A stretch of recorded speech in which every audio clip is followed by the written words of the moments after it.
इनके लबे रंगी की निछावर थी कि जिसने। अमन कादरी बरकाती हैं, कहते ये हैं कि इनके घर में जो रिवाज है वो ईद में छोटी बड़ी रातों में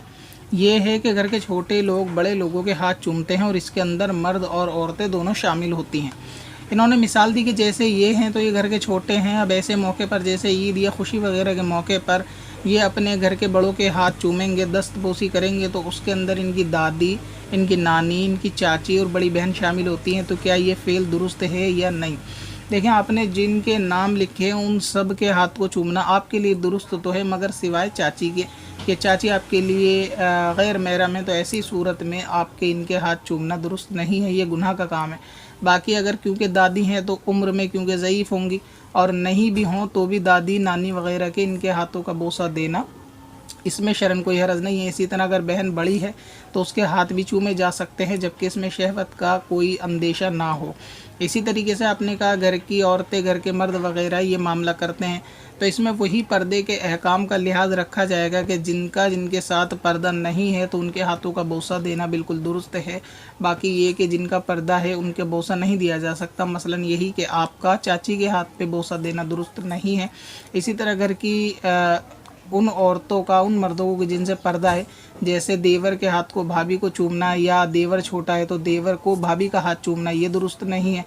बाकी ये कि अगर वालिदा वालिद के, या बीवी शौहर के, या बहन भाई के, इस तरीके के जिनका पर्दा नहीं है शरीयत में, जहाँ रियायत निकलती है, तो अगर उनके हाथों को चूमते हैं खुशी के मौके पे तो इसमें हरज वाली बात नहीं है और इसके अंदर कोई कराहत भी नहीं है, जबकि इसमें और कोई माना शरई बात ना हो।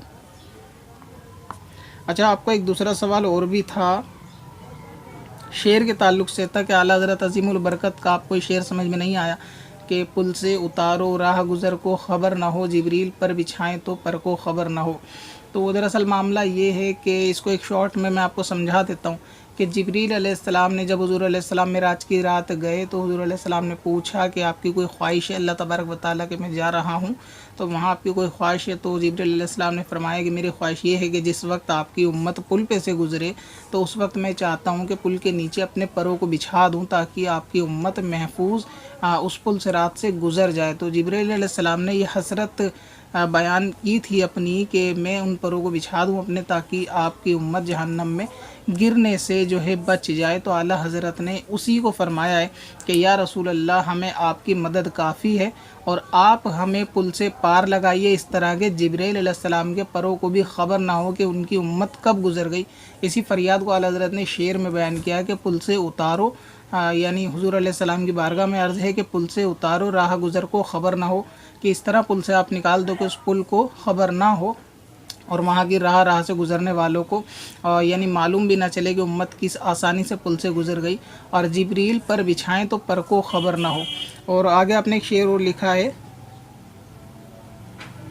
उनके सिवा रज़ा, यानी इसी कलाम का आखिरी शेर, उनके सिवा रज़ा कोई हामी नहीं, जहाँ गुज़रा करे पिसर पे पिदर को ख़बर ना हो। मतलब ये कि बरोज़े क़यामत हशर के मैदान में आला हज़रत फरमाते हैं कि ए रज़ा, उनके सिवा कोई हामी और मददगार नहीं है, कि जहाँ पर अगर बेटे पर गुज़रेगी यानी अज़ाब होगा तो वहाँ बाप भी उससे बेखबर होगा। वो नफ्सा नफसी का जो आलम होगा कि कोई किसी की मदद नहीं करेगा, बाप बेटे से दूर भागेगा, माँ बेटे से दूर भागेगी, और भाई बहन से दूर भागेंगे, सब को सिर्फ अपनी लगी होगी। ऐसी सूरत में उनके सिवा वहाँ कोई हामी नहीं होगा। पिसर और पिदर बाप बेटे को कहते हैं फ़ारसी में। तो आला हज़रत ने एक मिसाल के तौर पे समझाया कि जहाँ बेटा बाप से दूर भागेगा, अपने अज़ाब के अंदर मुब्तला होगा, तो उसको सिर्फ अपनी लगी होगी, और बाप की ख़बर बेटा ना लेगा, बेटे की ख़बर बाप ना लेगा, तो उस मकाम पर भी आपके सिवा कोई हामी नहीं है। तो आला हज़रत ख़ुद से ख़िताब करते हुए फरमाते हैं कि उनके सिवा रज़ा कोई हामी नहीं, जहाँ गुज़रा करे पिसर पे पिदर को ख़बर ना हो।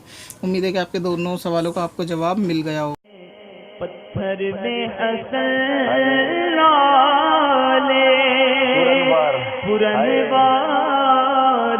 बना